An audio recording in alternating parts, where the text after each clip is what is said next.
It is a privilege that someone should care for you, and that's by God's design. And speaking of God's design, let's go to our next point. Their design.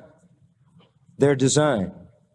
And here to support what he has just said come these two wonderful verses, 13 and 14. Here is the root of the role of a woman in the design of God. Verse 13, for Adam was first formed, then Eve. Now that is so clear. Woman's place was ordained in the order of the creation. Adam was made first, and then woman. First, protas, first in rank, chief. He is Ish, she is Isha in the Hebrew.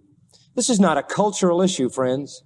This is not a cultural issue. Those people who say, well, this was just some bias. This is not any Pauline bias. This is not some rabbinical gloss. This is Genesis. This is creation.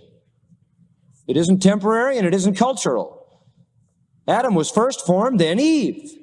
Now look at verse 14, and this is fascinating. And Adam was not deceived, but the woman being deceived was in the transgression.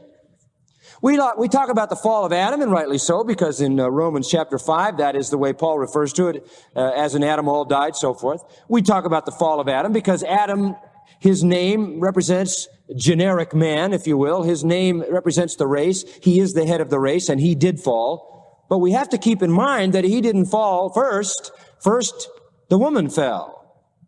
And her fall confirms what verse 13 said, that woman needs a head. She needs a strengthener, because when she got out from under the strength of Adam and tried to operate independently in conflict with the enemy, she was what? Deceived. And the intent of what the word is saying here is that woman needs protection, that she has a certain vulnerability. She was designed with the need for a head. She was designed with the need for a leader. She was designed with the need for a protector and a savior. And it is inherent in the nature of woman that she should not find herself in that position of ultimate responsibility. For woman has a deceivability when out from under the headship of a man. So the woman then, in verse 14, was deceived. She showed by that her inability to lead effectively. She met her match and more than her match in Satan. She shows an inability to act independently of her protector. So subordination of women in the church wasn't invented by Paul. It is rooted in the nature of the sexes, and it is confirmed in the fall. Now, may I say to you that a woman is not more defective than a man, please. She was deceived, and he subjected himself to her deception. The weakness of a woman is that she needs a head. The weakness of a man is he needs a woman. We are not less defective than women. We are differently defective.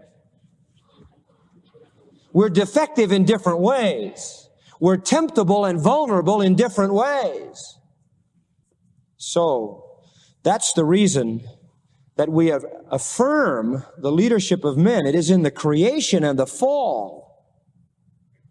And no daughter of Eve should follow the path of Eve and lead to tragedy by entering into the forbidden territory of rulership, which was intended for man. Now, at this point, somebody might conclude that, women have really caused this race a lot of problems. That's right. She's the one that did this thing. She's more susceptible, perhaps, to sin or temptation. No, just different. But doesn't this leave a terrible stigma on women? Many women would say, boy, I'm happy in Romans 5, but I'm not too happy in this passage. I don't mind Adam's fall, but this is a little heavy for us women to bear. It might leave the impression that woman sort of lies under God's permanent displeasure.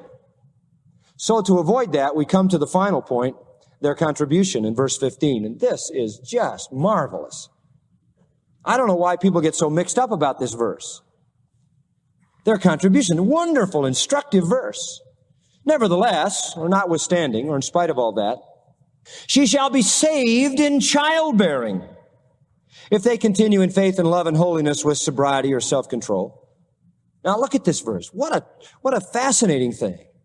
She shall be saved through childbearing.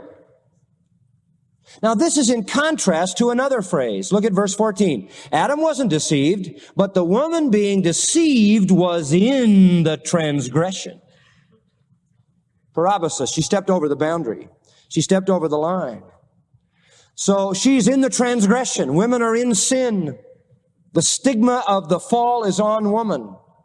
But she shall be saved through childbearing. Now, somebody said, what kind of salvation is this? What do you mean you're saved from sin through having babies? No, it couldn't possibly be that. Well, notice it says, she shall be saved.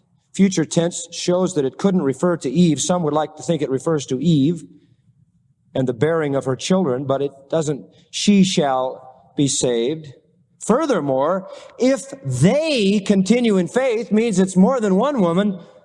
Some think it's Mary, and the she being Mary was saved by bearing Christ. It's a nice thought, but I can't imagine anything more obtuse to this passage. How in the world you could ever read that into it, I don't know. I don't see Mary, and I don't see the birth of Christ here. She must be the generic sense when compared with the word they. The woman was deceived and in the transgression. Nevertheless, she broadens to include all women, shall be saved in childbearing if they continue in. So the she sort of melts into the they. Now what is he saying? All women are saved